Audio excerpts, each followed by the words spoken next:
Hello dear learners, welcome for this video of Redox titration part 1. Today I will discuss Redox titration. In this video I will discuss the oxidation reduction reactions because redox word means it's combination of two reaction. It involves oxidation reduction reactions, oxidizing and reducing agents, redox potential and Nernst equation.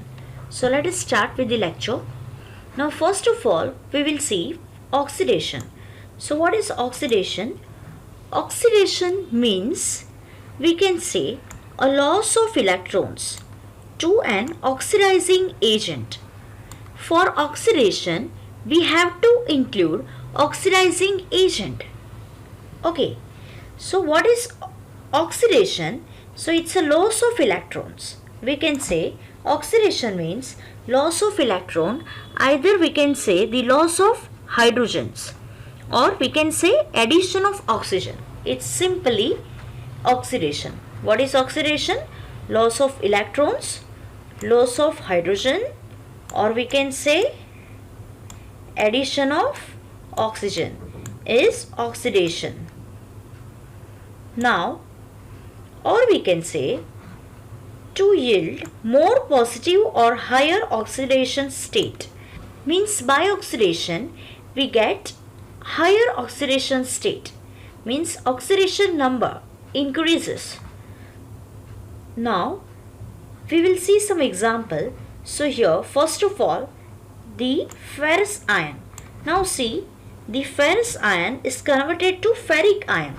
So here we can say from +2 it is converted to +3. So we can say there is an increase in a oxidation number. Means what? How it will increase oxidation number? So what happened? When it lost the electron, there will be a positive charge. Now if it will oxidize, means what? If there is a loss of one more electron, then what happened? There will be a +1 charge. Means here there is a +2, so there will be a +1, means it will be +3. So this is why. So this is how it will increase oxidation number. Now if there is a copper, so the conversion of copper to Cu+2 means cupric ion. Now from chloride it will produce a chlorine, it's Cl2. So in all this, okay, we can say three reactions, the valency of atom are enhanced, okay, from +2 to +3, 0 to +2 and -1 to 0. Here Cl minus, so we can say it's a -1. So from -1 it is 0, right? So this is our oxidation. Now if we are talking about reduction, so what is reduction? So we can say if oxidation is a loss of electron, then obviously reduction is the gain of electron. Reduction is a gain of electron from reducing agent, or we can say the gain of hydrogen and loss of oxygen. It's a reduction. And here there will be a more negative, or we can say there is a lower oxidation state. For example, from Ce4 means +4, the steric form, it will convert. There is a gaining of electron. So it will convert into +3. Means there is a, it will lower the oxidation state. So it will convert from steric to serous form. So this is the reduction. Now we will see oxidation reduction reaction. So what is oxidation reduction reaction combinedly? So it is also termed as a redox reaction. This is what? Redox reaction. It is defined as the reaction which takes place rapidly between two typically specific entities, one being a reducing agent and other one is an oxidizing agent. If we will see a good example in the reaction between hydrogen and fluorine, in which what happened? Hydrogen is being oxidized and fluorine is being reduced. What is our reaction? H2 plus F2 is equal to 2HF. We can rewrite this equation like as an oxidation reaction and reduction reaction. So as I said, hydrogen is oxidized. Means what? From H2 we will get 2H plus. Means what happened? Here the oxidation state is 0. It is increased to 1. So here the oxidation occur. Okay, 2 electron minus, it's a loss of electron. Now here what happened?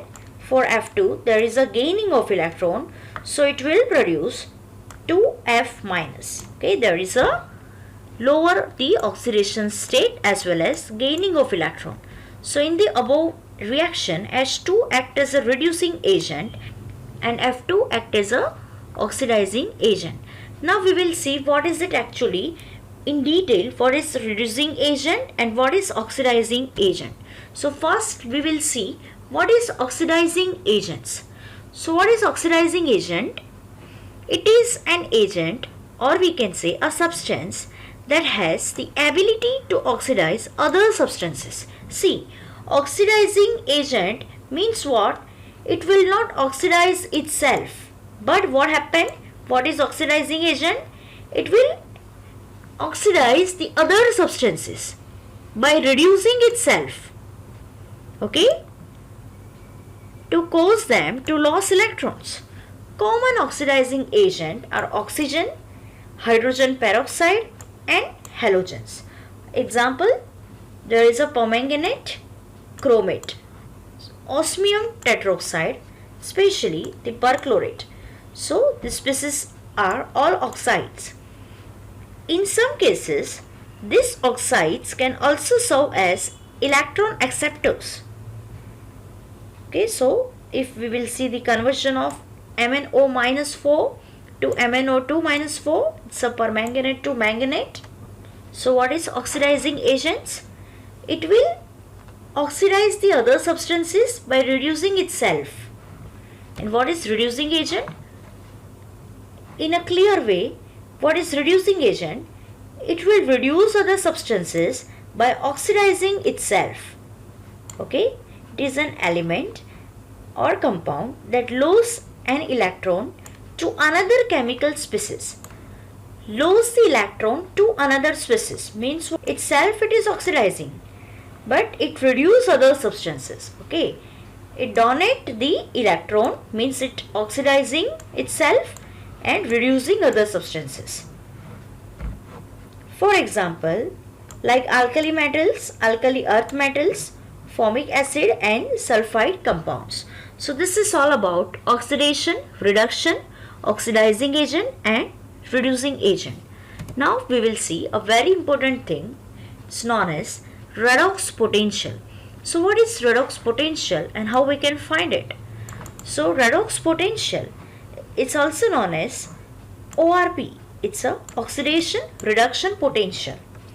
It is a measure of the tendency of chemical species to acquire electrons and thereby reduce, measured in volts or millivolts. Each species has its own intrinsic reduction potential. The more positive the potential, the greater species affinity for electrons and tendency to be reduced. Means here we can say it is a tendency of a chemical species to acquire electrons, thereby reduced and measured in volt and millivolt. Okay, so what happened? More positive the potential, greater the species affinity for electrons and tendency to be reduced. It is determined by using a half cell with standard hydrogen electrodes. So the potential difference between these two electrode, which two electrode? A reference we can say a half cell with a standard hydrogen electrode is determined, which gives the redox potential. Now we will see the equation, the Nernst equation. So what is Nernst equation? So it is a determination of cell potential under non-standard conditions.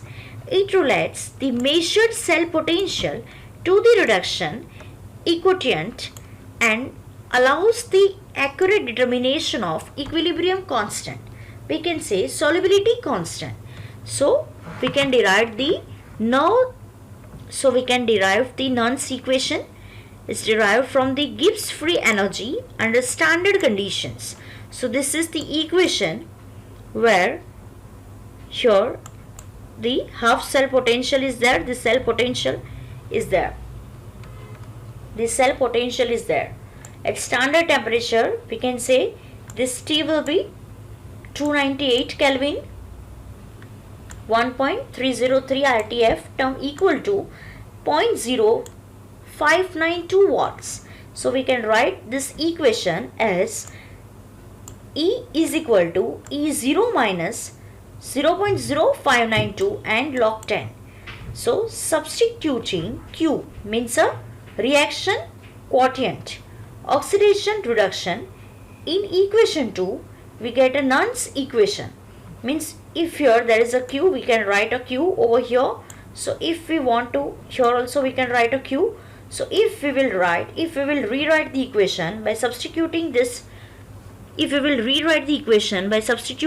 Q means the reaction quotient, okay, is equal to oxidation reduction in equation 2, then we will get directly the Nernst equation.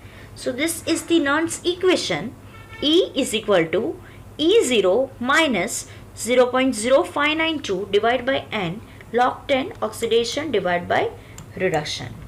Means here, what is it? So E0 is a standard electrode, or we can say the reduction potential. E means a potential observed at an absolute temperature. R means gas constant. F means Faraday's constant. It's this much coulombs. T means absolute temperature. As I said, it's a 298 degree Kelvin. N means the number of electrons gained by an oxidant in being converted to reducing agent. So this is all about redox potential and Nernst equation. So in the next video, we will see how we can balance the redox reaction and the redox indicators. Thank you, dear learners, for watching the video.